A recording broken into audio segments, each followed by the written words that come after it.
Hey guys, welcome to our presentation tonight on IRONMAN Florida. And I guess welcome to your 2.5 weeks before your race. And hopefully most of you are tapering down by now. So we're just going to go through some things tonight about the course and some things to do in the weeks before the race, which are right now. Just a little bit about me. I've been coaching since 2007. I've been with QT2 since 2012. I'm their team manager and coach coordinator, and I have done Ironman Florida 4 times, but I've been up there every year since 2008, including the year it was in Haines City. And this is actually my very first year I will not be going, unfortunately, just with all the hurricanes and everything, we couldn't get it all together. So I will be cheering from afar this year. Tonight, we're going to talk about our QT2 Systems 5 Cornerstones. We're kind of putting it into the order of our cornerstones that we believe in, which you'll hear about as we progress. And in your final weeks, which are right now, a little bit about your pre-race and check-in the day before, things you should be doing the day before and the morning of your race. And then we'll go through a little bit of details on the course, and we'll finish up with race day pacing and fueling. Our QT2 Systems 5 Cornerstones, this is what we base all of our training protocols and racing protocols on. When we're training our athletes, we make sure we cover all 5 of these cornerstones in all of our training plans and our follow-ups with athletes.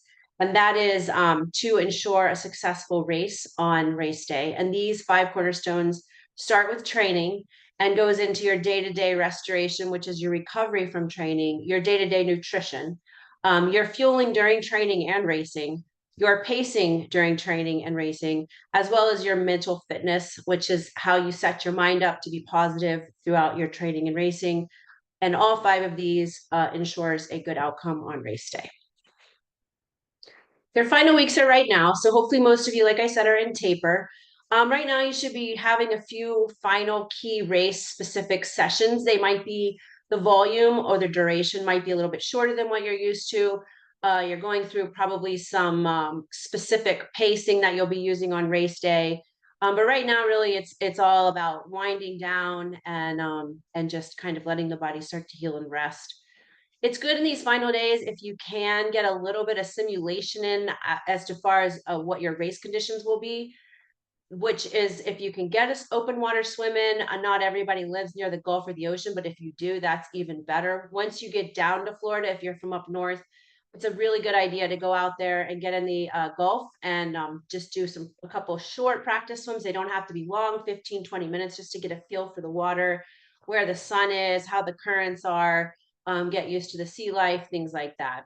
It'll make you a lot more confident. This is a fairly flat course.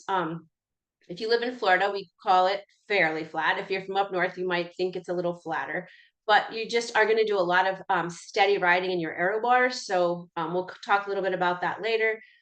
Practice your descending. There's not a lot of descending and there's not a steep descending at all, but there is a bridge and a few smaller hills. And then basically running on the flat roads is how you're going to be running. Usually starts with some sunshine, but really be prepared for any weather conditions in Ironman Florida. It can be anything from starting in the 30s, and I've seen years where it's been in the low 90s. So it can be cold, it can be hot, it can be beautiful, all sorts of things. But one thing it always is windy. In these final days, you should also make sure you're doing a dress rehearsal for the ride and the run. Wear the things that you're going to wear on the race, like your helmet, your sunglasses, your kit, your shoes, your socks. Everything you're going to use on race day should be practicing once or twice in at least in these final weeks. Make sure where the hot spots are, where you need to body glide, if everything's working good for you. Training in your race targets in these final days, whether you're going to use heart rate or just how you feel, rate of perceived exertion, your pacing, your power numbers, things like that. So just kind of practice dialing in those race targets. And really in these final weeks, there are no fitness gains. The fitness is in to say the hay is in the barn, as they say. There's really nothing more you can do in these last 2.5 weeks that are going to prepare you for race day. The only thing you can do is harm yourself by training too much. Everything has been done at this point. It's better to focus on resting, just short, frequent training sessions, because we're so used to training. If we just stop doing everything, we're kind of going to get those crazy. So just do shorter, frequent training. Don't overtrain and think like, oh, I haven't done enough. I need to like really get things in right now because you don't, it's too late at this point. I'm sure everyone's very well trained and there's nothing to panic about. It's just more important to go to that starting line more rested and versus overtired and overtrained. Make sure you're including some complete days of rest in these final 2.5 weeks. Just days to rest the mind, rest the body. As far as your nutrition in these last 2.5 weeks, really focus on being hydrated. You do not want to go into the race dehydrated. So really practice getting these last couple weeks in with a lot of fluid intake, at least half your body weight, in addition to whatever you lose during these final training sessions. Try to eat healthy, just I'm sure you do every day, but make sure you're getting your fruits, vegetables, lean proteins, on that final long brick weekend, which might be this weekend coming up, that if you do your long ride Saturday and you have a longer run on Sunday, make sure you're replenishing your body with a nice meal Saturday night going into that long run on Sunday. Focus on getting a lot of sleep these next couple weeks because those last couple days before the race, you're going to be nervous and sleep will be disturbed. So try to really get some rest now. Start taking anti-inflammatory measures now. So like your omega-3 vitamins, staying hydrated, like we already talked about. Try to reduce mental and physical stress and focus on sleep. Tapering down your caffeine. Right now, you're start a slow caffeine taper. So those caffeine gels will kick in better on race day. When I taper off on caffeine, I like to do a very slow taper on my morning coffee so I don't get that morning headache. So right now, less than 800 milligrams per week. So you can kind of start with like maybe doing a half decaf, half regular cup of coffee in the morning and slowly going, like 3/4 decaf, 1/4 caffeine, and finally down to the decaf coffee those final days before the race. You should still be taking that recovery drink in after your workouts, even though they're shorter now. You still want to make sure you're getting the calories and the carbs, the protein in after your workouts. That final race week, which is the last week of October here, heading into November 2nd, you're going to eat relatively normal the first part of the week. If you see the forecast being pretty hot on race day, add a little extra salt to your meals, keeping hydrated again, another emphasis on the hydration, and just keep working on getting that caffeine tapered down. Now, 2 nights before the race, so this is Thursday night because the race is Saturday. So Thursday night and Friday night, you want to have Thursday and you want to have a heavier carb day. Thursday night, and then Friday you want to start a little bit of a food taper. So you want a big heavy breakfast with a lot of carbs, medium-sized lunch, a lighter dinner, all containing carbs, just so you're not going to the starting line with a big full belly of food. Still trying to sleep, even though it's the closer it gets to race day, the more nerves start setting in and it becomes harder to sleep. And then that final week, just try to rest and stay off your feet as much as possible, which is sometimes hard to do once you get to the race site, but we'll talk a little bit about that coming up. These final weeks, as far as our cornerstone on fueling, you should continue fueling, even though maybe your 6-hour bike ride is now a 2-hour bike ride. You should still be fueling just as you will on race day, just to keep your gut trained and in check for race day, taking all the stuff in. Training with the products that you plan to use on race day, and that is just making sure your stomach can tolerate it and you've trained your gut and it's used to taking all that stuff in. Continue, as I said, using your recovery drinks. And on race day, just remember that fueling may be the most important and the most likely limiter on performance. And that is a one thing that you have complete control over. So just really follow your fueling that you've been doing in training to the letter on race day. And there's probably going to be a point in time where you're just not going to be able to tolerate that anymore. But you still got to try to find something on the course that's going to allow you to take in the electrolytes and the calories. Otherwise, you're going to have a hard, slow finish to get to that finish shoot. It's really important to keep those calories and electrolytes coming in. As far as your mental fitness is concerned in these final weeks, right now it's really best to reduce your external pressures the best you can. So try to reduce the family stress, the work stress. I know if you live on the west coast of Florida, we've had a very stressful few weeks with the 2 hurricanes coming. So hopefully those are gone and you're getting cleaned up and we can stop focusing on that. Focus on what you can control on these final weeks, which is your attitude about the race, keeping it positive, keeping the fueling and the nutrition coming in. And you just have to trust your training at this point. You cannot, like we said earlier, you can't do anything more at this point. So just believe in yourself, believe in the plan that you followed, and know that it was good.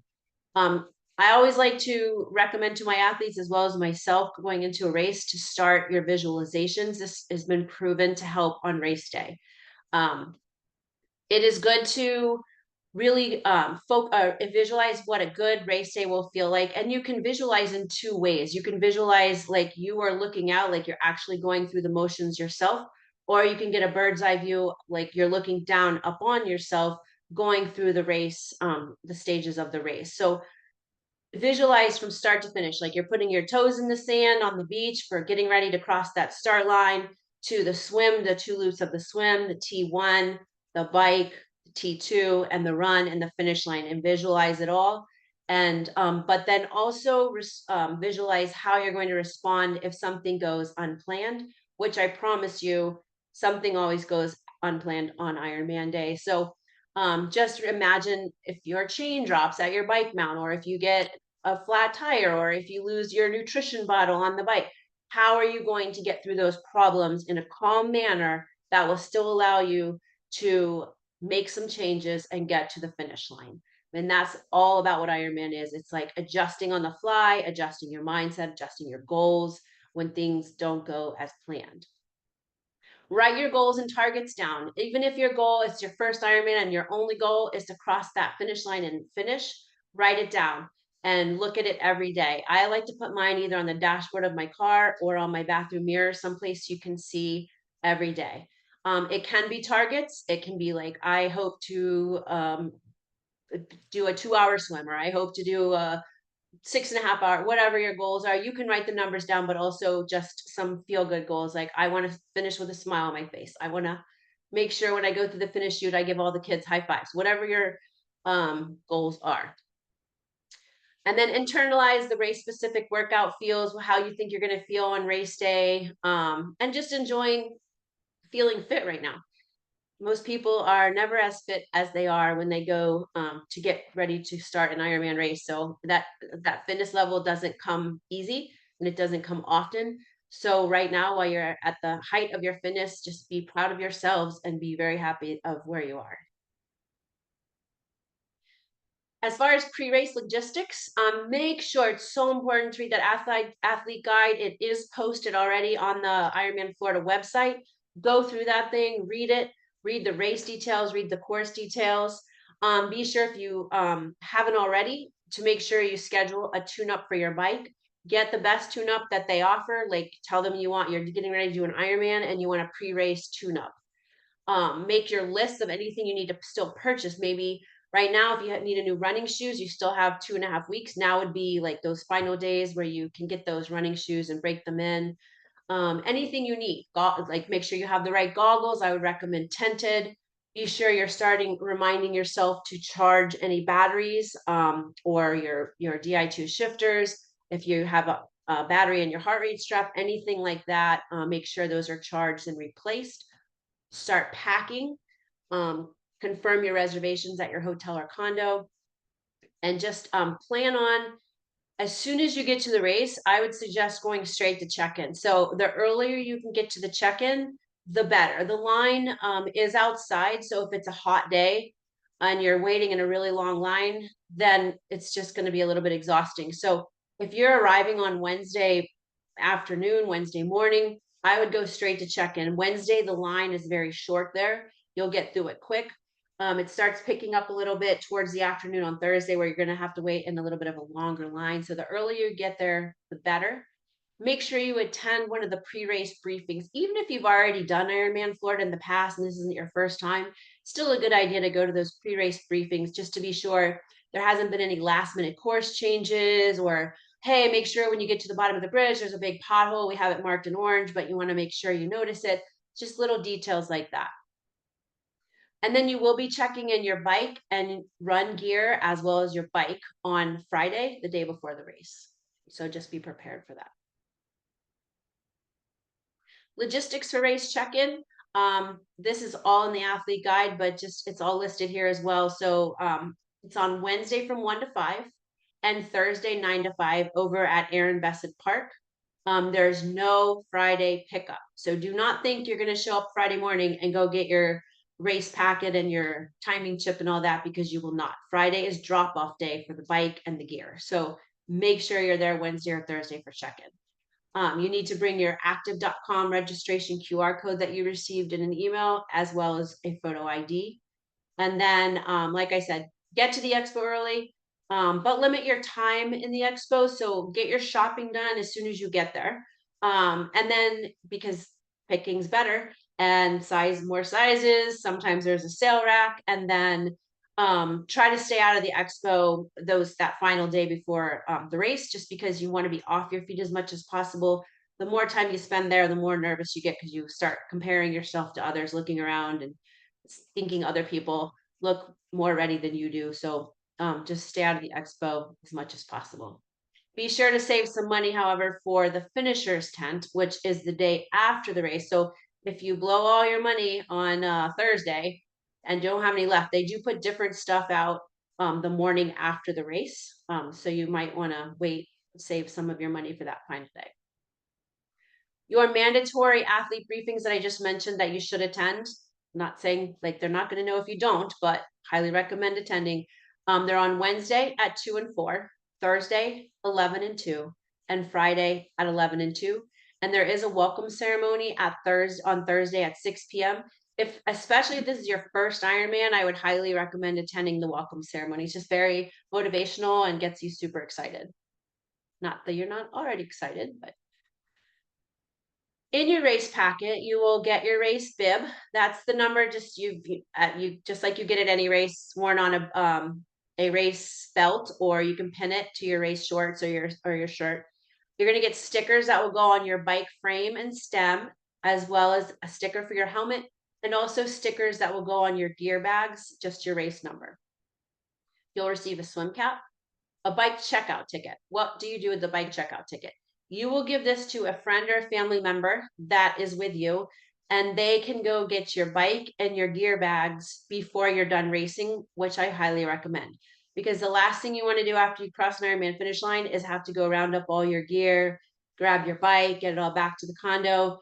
So your family or friend can go get your bike, put it in the car, take it back to the condo if it's close, as well as your swim to bike bag and your bike to run bag.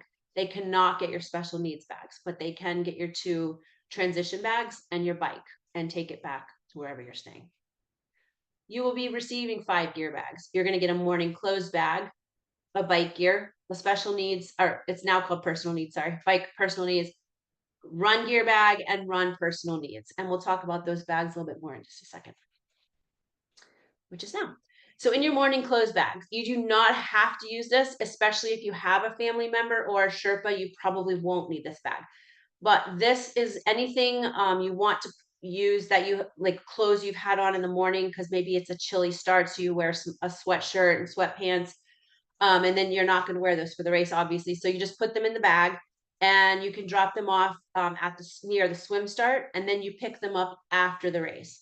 However, if you have a family member with you, then just give them your stuff, and then you don't have to deal with picking that up after the race. Your bike gear. This bike gear bag is what you will get.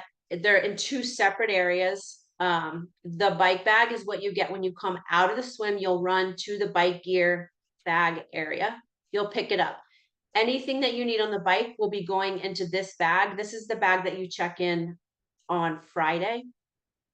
Your bike helmet, your sunglasses, your bike shoes, if you're going to wear socks, if you're going to wear a jacket, anything like that. If you're changing and you wear like a bathing suit on the swim and you're going to put a bike kit on, that will go in this bag as well. Anything you're going to need for the bike goes in this bag. Keep your choices limited to keep your transition time short. So don't think like, I'm not sure if I want to wear this bike kit or that bike kit. So I'm going to put them both in there and I'm going to decide once I get into the changing tent. Don't do that. Decide the day before. Only one choice of everything in that bag. Just otherwise you're going to be in there deciding all day long. Once you come off the swim, and you get your bag, you have to go into the changing tent no matter what. And then you're gonna put your bike stuff on. In this bag will then go your wetsuit, your goggles, and your swim cap. You're gonna put all that back into the bag, and then you're just gonna leave it at the chair where you were sitting or standing, and the volunteers will take it back out to where you got it. The bike special needs will be dropped off on race morning. In the personal needs bag, what is going to go in here is anything you're going to need that you can pick up at mile 56 on the bike. If you need extra nutrition, extra like bottles, spare bike tubes, spare CO2s, all of that is going to be in your bike personal needs. These bags are not returned. So do not put like a pair of brand new bike shoes in there that you think like maybe I want to change shoes at mile 56. You will not be getting these back. And those are dropped off, like I said, race morning, 4:45 to 6:45 a.m. Run gear. This bag will be picked up when you come off the bike and you're getting ready to start the run. You're going to pick it up. It's in a little bit of a different area. You're going to come off the bike. You're going to pick up your gear bag and you're going to again go into the changing tent. You have to go in there again, changing, not changing. You still have to go in. You're going to, whatever you need to change. If you're not even changing outfits, you're still going to want to obviously change shoes and socks. I always like to put a second pair of sunglasses because usually my sunglasses get all stickied up on the bike. And so starting the run with a pair of fresh sunglasses kind of is nice. I like to put like a wet washcloth in there to kind of, I put it in a Ziploc bag with a little bit of soap just to do a quick like arms and leg, just a quick rinse to make me feel fresher and get all the road grit off. It takes literally 5 seconds and it just makes you feel a lot fresher going out to start the run. And then, so once you get all your bike stuff off, your run stuff on, you put the bike stuff back into the run gear bag, and then the volunteers will take it back out to where you received it. And then that will also be dropped off with your bike on Friday. Run personal needs is dropped off race morning, again, 4:45 to 6:30. This will be anything you might need at mile 13 on the run. These also will not be returned. So do not put like a brand new Lululemon run shirt in here that was $100. You will not be receiving it back. So what would you put in this? I would recommend, it does tend to get chilly at night. So if you have like a bike kit on that's short sleeved or sleeveless, I would put an older, if you're going to actually make sure you're getting it back and you're going to pick it up, you can put whatever you want in there. But I would definitely put a thin long sleeve run shirt in there in case it's chilly. But if you are not going to pick it up and you're not sure you're going to need that shirt, don't put something really good in there because again, not getting it back. On Friday, the day before, your final checks. Whatever your coach or your schedule has told you to do, some people take Thursday or Friday off completely. Some people on Thursday or Friday might do a short shakeout, run, bike, swim. That's really up to you, your coach, your plan. Just have it planned out what day you're doing it and know where you're going to be doing it. The traffic is a little sketchy on the main drag up there. So if you're going to bike, there's nice bike lanes, but there is traffic. So just, have a nice safe area where you're going to do that shakeout bike. When dropping your gear bag, really walk off that transition location. So you're going to see that where you walk into transition to drop your bags. This is Friday from 9 to 3. Know where you're coming in from the swim and where you're picking up your bike bag. Know where the changing tent is. Know where your run bag is and where the exit is to go out for the bike and where the exit is to go out to start the run. Know all your entries and exits, where your bags are, all that, because the more knowledgeable and confident you are about the locations inside transition, the quicker your transitions are going to be. And those count on the clock. So if you take 5 minutes for transition or you take 30 minutes for transition, that is all finished into your final finish time.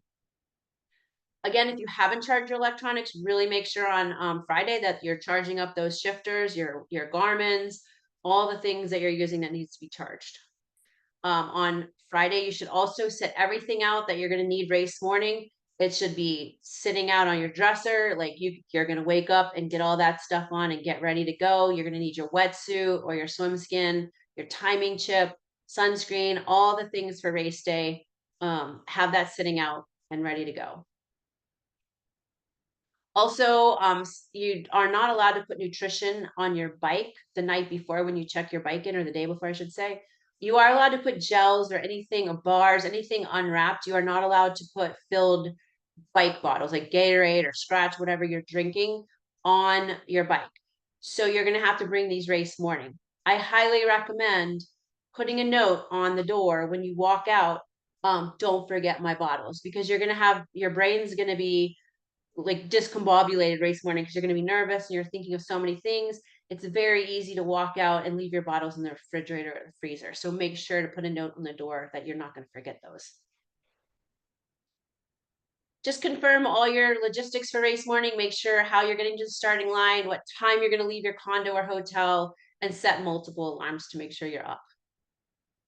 Keep breakfast very simple. A little tiny bit of protein, but mostly simple carbs. You do not need any fat or fiber. You don't need to take your vitamins that morning. One thing we recommend, but obviously practice it, make sure it works for you. It's easily to digest and it's high in carbs and it contains a lot of fluid, is applesauce, a banana, and a scoop of protein powder in water, and then sip on a sports drink on the way to the race and while you're waiting for the swim start. Try to finish your breakfast 3 hours before your starting time, and do a gel 15 to 20 minutes before you start the swim. There's plenty of parking at Ironman Florida. It's actually one of the nicer venues for parking, so don't worry, but get there in plenty of time. But there's a huge shopping area there. There's tons of parking. Transition opens at 4:45 and closes at 6:30. So make sure you time it out to where you're leaving enough time to not be in panic mode. And it is a short walk to the swim start. You will be walking over there in the dark, but just make sure you get over there in plenty of time, because you do start lining up based upon your estimated finish time.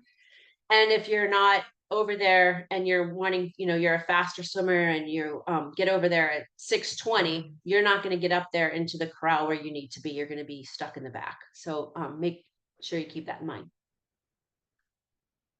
Kind of already mentioned all the rest of this in the prior slides. Swim start is at Russell Fields Pier, and the finish line is on the main road in the middle of Pier Park. It's actually a really fun finish line. You running down the main drag, you take a short right-hand turn and you go down the main little shopping area. There's a big Ferris wheel straight ahead, and it makes for a really nice finish. They're shooting off some fireworks on the sides of the finish line. It's usually pretty good crowd cheering you in. The swim is 2 loops. Most of you probably know that. It's rectangular.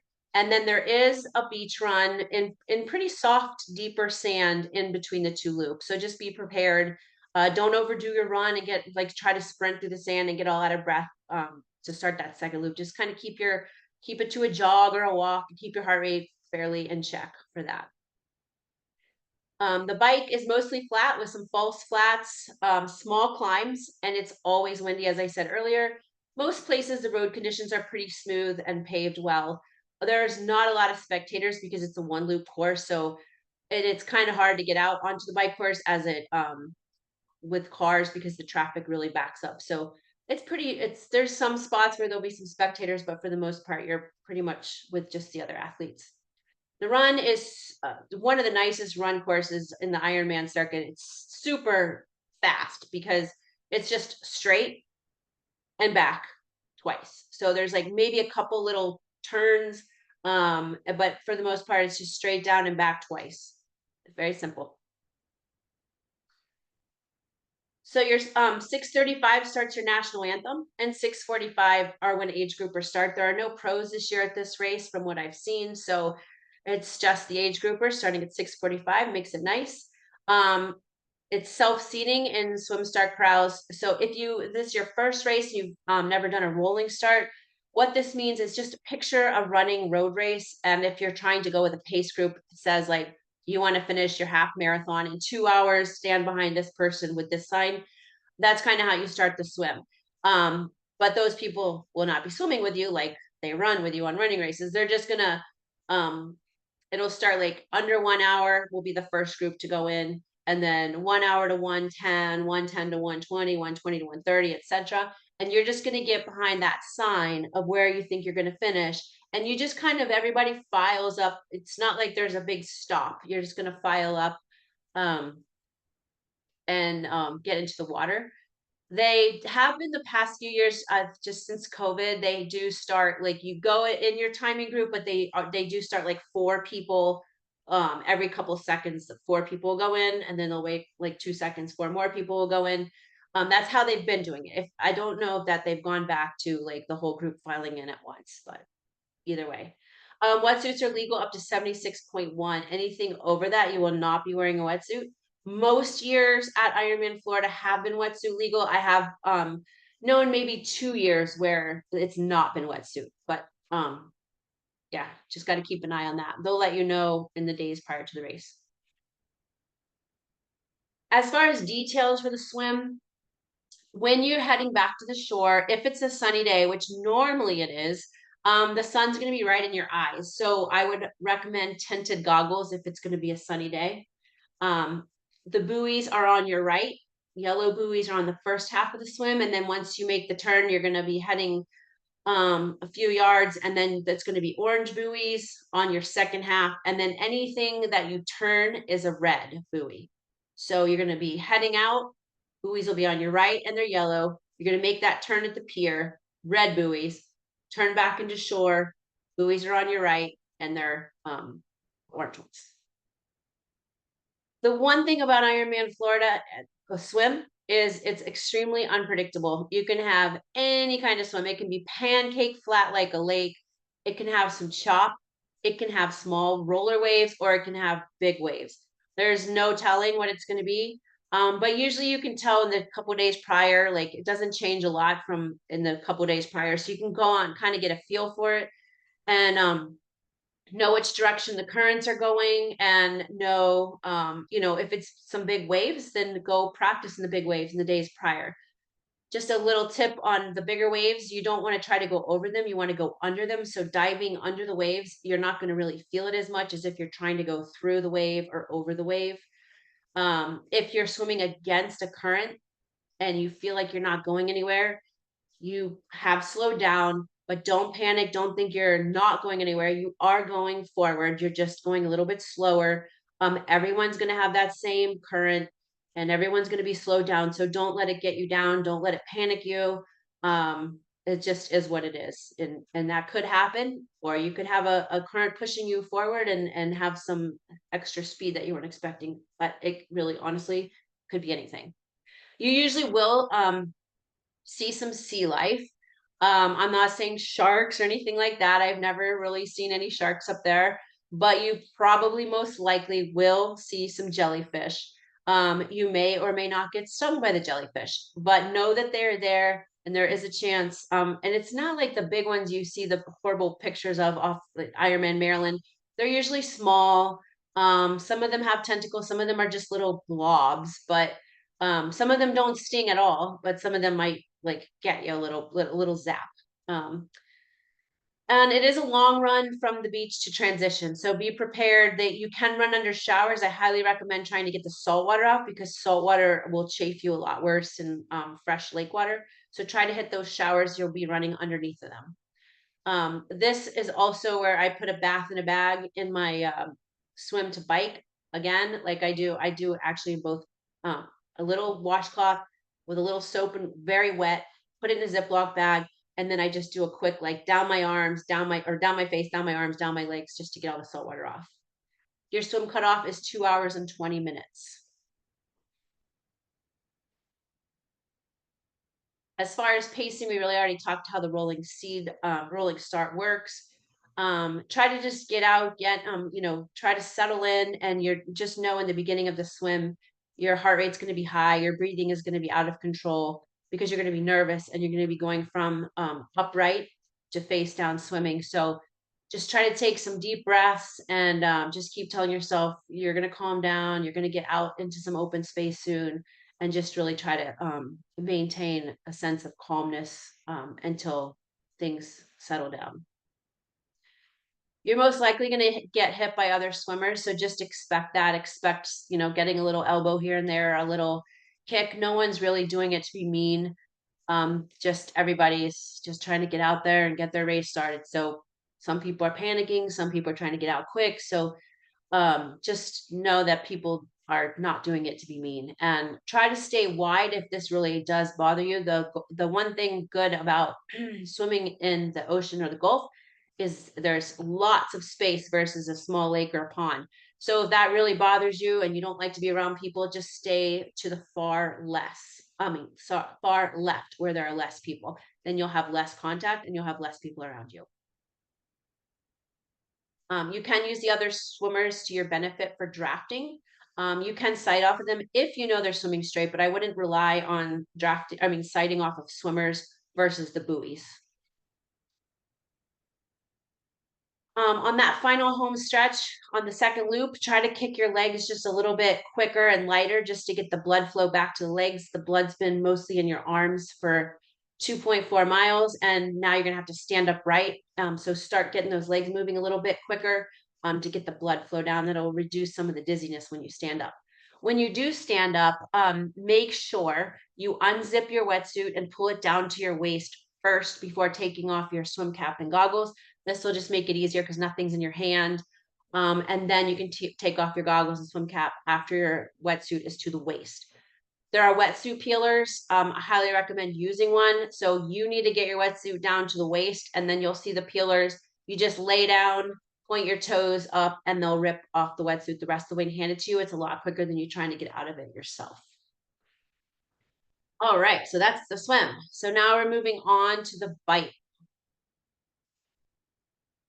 This is a pretty, I mean, as far as Ironman bike courses, it's pretty straightforward. It's not super, I mean, any Ironman bike is challenging, but compared to other courses that are mountainous, this more challenge for this would be is if you are used to a mountainous course and you come and you're pretty flat and arrow for most of the 112 miles.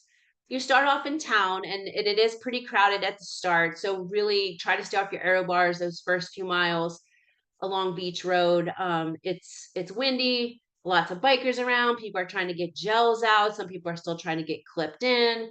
And people are kind of weaving in and out, and they're kind of all over the place. So don't go on your aero bars at this point. Just like stay up, be aware, and until you're into some open space. Before long, you're going to be going over a pretty big bridge. It's fairly steep. There's usually some fun people cheering at the top, and then you're going to head down the bridge, and there usually tends to be a little bit of gravel or grates at the bottom of the bridge. So just be aware as you're descending the bridge to be on the lookout for anything in the road. You're gonna you're then gonna at the bottom of the bridge, you're gonna take a right-hand turn and you're gonna go around a big loop. And this is the part I was telling you that's pretty desolate for the most part and void of spectators. You're gonna go out into a forest land, you're gonna go through some rural areas. It's it's windy, it's pretty flat. There are some like, small hills, I would say. Nothing, no big steep climbs, but there's definitely some rollers. And then you're going to come back and you're going to take a right turn and you're going to do an out and back. This out and back there's definitely an incline on the way out and usually a headwind. So you're getting double trouble. So it's usually a headwind and an incline, but then on the way back, it's a decline and a tailwind for most years. Winds can shift, but historically that's how it works. Once you do that out and back, you're going to go through an area called Gales Trails. And this is a little annoying section of the course. You're going to go over a plastic mat. And if it's a wet or a dewy day, those mats are very slippery. So don't be on your aero bars when you enter the trails and you go over that plastic mat. Be up on your bars and be aware and be cautious. This is also a no passing zone. It's just a narrow, basically running trail. And it's not super long, but it is a little bit congested and you're not allowed passing. So you're gonna have to be patient in this area. Once soon after you leave Gales Trails, then you're gonna ride a little bit more. And then you're gonna be like, why am I in the back of the Publix parking lot? Because that's where the course takes you. So now you're riding behind the grocery store as people are doing the grocery shopping on Saturday morning. And then the final part of the course is back into town and you're along the beach road. This is very windy, usually as a crosswind. And if it's super windy, which it could be, and you're not comfortable in your aero bars because you will be getting a little bit sideway blow, try to keep your things under control. Stay off your aero bars if you don't feel like you have handling skills in the wind and things like that. But it is very windy on that last final straightaway in back to transition. I already mentioned like these points, just it's crowded on the way out. Yeah, we already really covered these. We already really mentioned these, so this is a little redundant here. Sorry about that. Race day bike fueling. So if you are doing your first Ironman, you don't know any different. If you've been doing Ironman branded races, you realize that they've stopped using Gatorade this year, and it is now Mortal drink, Martin gels. If you're not used to the difference between the old Gatorade versus the Mortal, here's a slide here. And if you need this slide or you need any more details, email me. We did actually a presentation for our own athletes on the differences and how to make up for the calories and the electrolytes that Mortal doesn't have versus what the Gatorade had. I can send that to you. Okay. There's a link for it at the end of this presentation, but you obviously can't click on it, but I will send it to you if you email me and let me know you want it. Otherwise, here's your slide. Use your phone right now, take a picture of it. Aid stations are approximately every 15 miles on the bike. On the bottle exchanges at the aid stations, these are high traffic areas. And again, people are weaving in and out. Some people go through them really fast because they're just racing. And some people are going really slow. Maybe, they're nervous. They've never done an Ironman. They've never grabbed a bottle from another person. So you have all sorts of things happening here. So do not be arrow. If you're not going to grab a bottle from the bottle exchange, stay to the far left and stay out of the exchange area. If you are going to grab a water or a Mortal from one of the volunteers, the best thing to do is be on your bars, not on your aero bars, be upright, catch someone's eye and point to them and say Mortal or water, like, so they know you are coming after them and it makes things a little easier. Martin gels, caffeine and non-caffeine. The white ones are caffeine. I remember in my own brain, like White Lightning is caffeinated. Bars, bananas, Red Bull. If you're going to carry your own stuff, definitely have backup in mile 56 in your personal needs bags. The difference or just a little bit about the Martin gels, the black, again, like I said, no caffeine, White Lightning, caffeine. These are a little bit lower in sodium than most gels. They have 22 milligrams versus 200 milligrams in most gels. So you may, if you are using the Martin gels, you may need to bring a salt supplement with you, but this is something you should have been practicing and training. The caffeinated gels are higher in caffeine than most gels. And it's a hydrogel consistency versus if you're used to like a power gel or something else that's a little bit more liquidy. These are more of like a jello consistency. As far as pacing your bike, this is something if you work with a coach, they'll go through this with you in more detail. But you want to try to like start off a little bit more conservatively, and then your heart rate's going to be a little bit higher the second half of the bike. Even if you're going the same speed the whole time, it just tends to, your body's been working for a while, your heart rate's going to tend to be a little bit higher. Try to keep your power pretty even throughout. It's a pretty flat course, like I said. So just keep even wattage. If you are going to be doing any of like the small climbs, like I would go only 50 watts over what your target power is.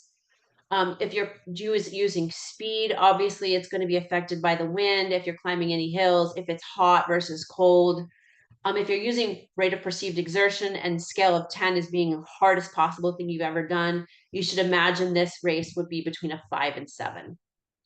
And the best thing really to do on an Ironman bike is to try to keep your pedaling as steady as possible. It's a long day. still have a marathon to run. There's no reason to burn off a bunch of matches on your bike by like, oh, that person passed me. I'm so mad at them. I'm going to pass them back. And then you start playing this chase game and you're just like doing these little sprints that are just not necessary on an Ironman race. Save those for your local sprint races.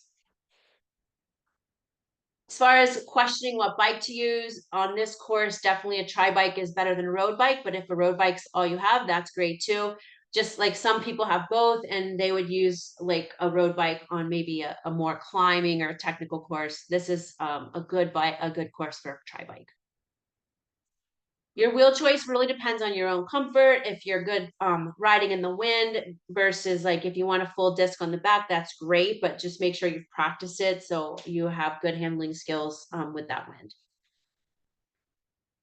I'm not going to read all these, but these are in your athlete guide. These are your race day penalties and rules. It's extremely important that you know these. If you do not, you might be breaking a rule that you don't even know you're breaking. And then a motorcycle referee is going to come up to you and give you a card to go to the next penalty tent, and you're going to get a time violation. You're going to have time added on to your final time, and you're gonna have to stand in a tent, which could be embarrassing if you're in the penalty tent. So keep down your embarrassment. Don't have any extra time added on to your final time, and don't end up in the penalty tent. So make sure you know these rules. Finally, we get to the final leg of your run. Your race. This is the run course. You're gonna be pretty tired by this point, but you're still gonna make it to the finish line. This, like said already, very flat course, very straightforward.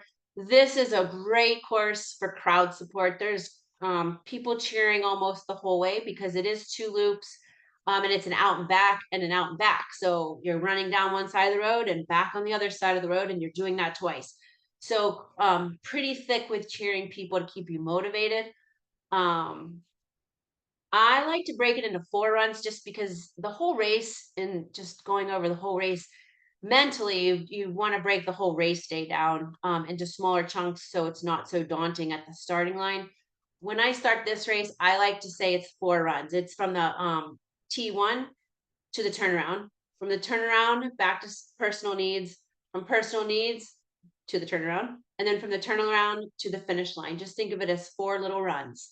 It's going to be a mix of sun and shade until the sun sets. Once the sun sets, like I said, it could be kind of chilly. So make sure you have something in that personal needs bag in case it does get chilly. It could be even cold too. It can be anything. Like I said earlier, it could be warm. And the last couple years ago, it was actually hot all the way through till the very end of the race, and it was like sweaty hot. And then there's been years where it's like super windy and 40 degrees and it feels frigid. So be prepared for anything. We are getting our very first cold front this week in Florida. So, that'll be an indicator of what's to come. Your family members, okay, so we aren't going to have a QT2 tent there this year, so that part should have deleted. Sorry about that. But once you leave T1, your family members can hang somewhere there if they don't want to go out too far onto the course, and they'll still see you 4 times. So really anywhere on the course, wherever they plan to plant themselves, they'll probably most likely see you 4 times.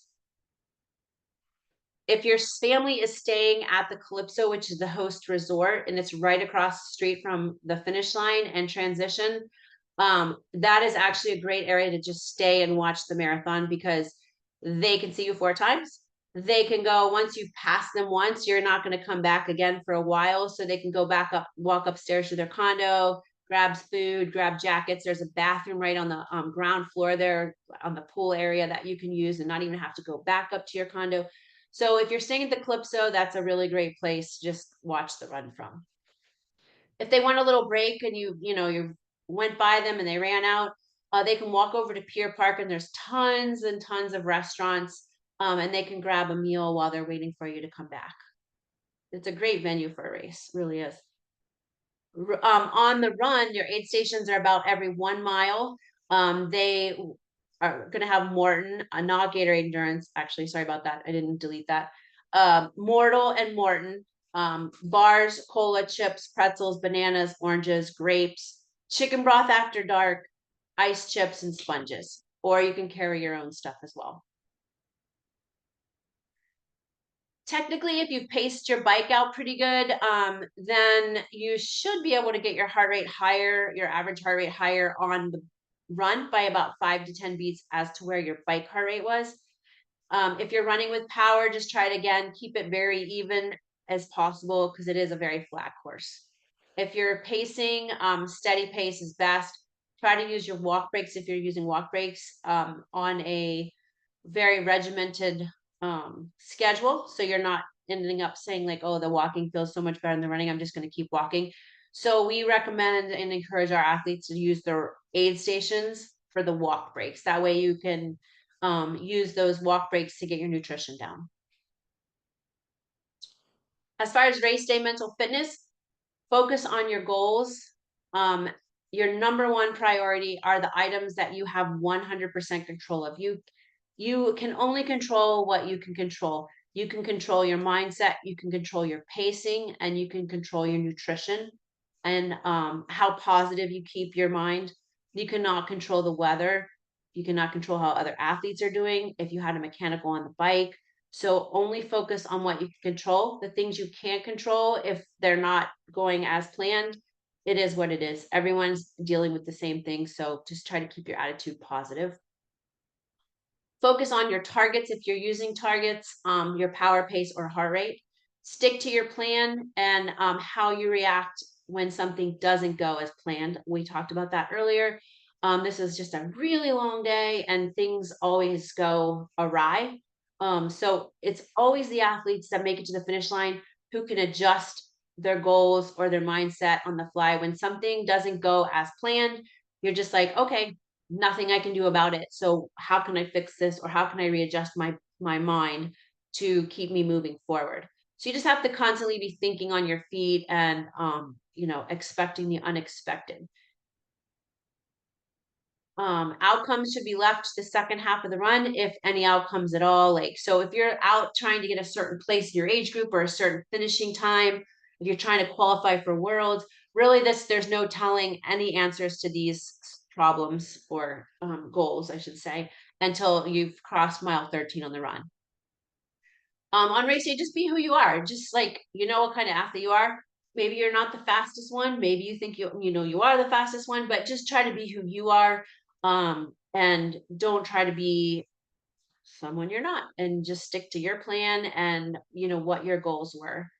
Show appreciation and thank the supporters and the volunteers, your family and friends. It's a super long day for your family because they're like, you're really only worried about yourself, and you have people handing you snacks and drinks all day long. They sometimes forget to eat and drink. They don't know where you are. They're worried about you. So they're out there before dark and usually, out there till after dark again. And it's a long day. So make sure you show gratitude to your family and friends for being there. And also, when you see the volunteers, make sure you thank them because they also are out there volunteering for hours and hours. And remember that we get to do this sport. We don't have to do. It's not a job. It's not something we're required to do. We do it because we love it, and we're grateful to have the fitness and the financial means. It's an expensive sport, so be grateful that you can do this and you have the health and the wealth to get to do this. No one is going to have to worry about this, but there are time cutoffs. Make sure you are familiar with them if you are slightly worried about them. I'm not going to read all this to you, but these are in your athlete guide as well. So just familiarize yourself. There are certain swim cutoffs on the swim for the first loop and the second loop. There are 3/4. There's a hard cutoff on the bike, and then there's 2 intermediate cutoffs. These are all in the athlete guide. They are listed here. You can read them as we're moving along here. But just familiarize yourself with them if you're worried about them. Then the run course, there's a hard cutoff, which is basically 17 hours after the last athlete enters the water. Everyone has to cross the finish line by that point. And then there's 2 intermediate run cutoffs, starting the second loop, mile 13 by 9:25, and the final turnaround, mile 19 by 11 o'clock at night. Spectators. Make sure your spectators know that there is an Ironman athlete tracking app. It's very helpful on race day for them to know where you are, and they kind of can know where they're watching you on the run, when they leave and when they need to be back. Sometimes the trackers do run a little behind, but there's you can look at the tracker. There's two parts where you can look at the tracker based upon the timing mats you've already crossed, but there's also a map with like a little avatar showing exactly on the map where you are located. So make sure they know both of those things to look at. For some reason, every now and then it stops, like your little avatar might stop moving and they're going to worry. But sometimes, yeah, the athlete has stopped, but other times things just freeze momentarily on that tracking app. Where can they find you? Where's the best place for spectators to be? On the swim, they can be at the swim start and watch you enter, or they can be at the finish line and watch you exit. They can also maybe, there's a line of people lined up where you run, and they can see you as you're running out and starting your second loop. That's another good viewing area. To where to see you on the bike. They can stand at the transition exit. There's a lot of fencing. It's very easy to see the athletes coming out. So they're going to know when you've finished your swim, and then maybe 10, 15, 20 minutes later, you're going to come out and start your bike. They can see you along there. They can see you on Beach Road as you're finishing your bike and heading back to transition. And you can drive out to various parts along the course, but know that the traffic backs up and they might be stuck in traffic jams for quite some time. So that might be something they may or may not want to tackle. The run you can see from anywhere on the run course. Again, like I said earlier, the most convenient place is near Pier Park, only because there's lots of restaurants and food and things for them to do and see. So you finished your race, you're done, you're an Ironman now. So what do we do after we've, celebrated, slept, which you probably won't sleep that race night because you're going to be probably sunburned and sore and tired. But what are you going to do? You're going to make sure you have your gear checked out, which, as I mentioned in the beginning, have your family or friend get that gear so you don't have to go do this. And you're not crossing the finish line at 11 o'clock at night and then going and getting all your stuff and figuring out where to put it in your car and take it back to your condo. That has already been done for you. But you either have to have a ticket for your friend or family to get the gear and the bike, or you have to have your wristband on. So don't take that wristband off when you cross the finish line. If you finish and the race is still going on and you still have energy, it's always fun to come back out and cheer. I would suggest changing into some warm, dry clothes and bringing a jacket. If you're going to come back out, your body's going to start cooling down from being moving for so many hours, and you're probably going to get a little bit of a chill. So if you're going to come back out and cheer, you have more friends racing, you want to cheer them on, make sure to change and bring a coat. The finisher's gear is at the main area where everything is, the expo and everything. There's the merchandise tent where you bought your stuff earlier in the weekend is where the finisher gear will be. It opens at 7 a.m. If there's something you really have your heart set on in a certain size, I would suggest getting there before 7 to get in the line. It does get lined up and people grab and pick quick. And so if you get there at 12 o'clock, you're going to have like size extra small or extra large left, and there's not going to be any like normal sizes. Slot allocation and award. So if you're one of those age groupers that are going to be on the podium, or if you want to go to world championships, I would suggest going to the awards and the slot allocations, which are at 9 a.m. back at Aaron Besson Park, which is right where the merchandise tent was, where you're right there. If you are trying to get a slot to world championship and you don't initially get it in your age group, you weren't like first 1 through 3 or whatever, stay to the very end of roll downs, because a lot of times those slots will roll down. Sometimes if no one claims them, in, let's say, women 40 to 44, it will probably go to the next largest women's age group. So the women's slots have to go to women and the men's slot have to go to men. but they don't have to stay in the same age group if no one claims them in that age group. So if you really have your heart set on worlds and you're 25th place in your age group, I would still stay to the very end. This is the link that I told you that is a whole presentation on the Gatorade versus the Mortal. If you want it, you can either take a picture with your phone right now and then just type it into your browser bar, or you can email me and I'll just send you the link. And that is it. Do we have any questions?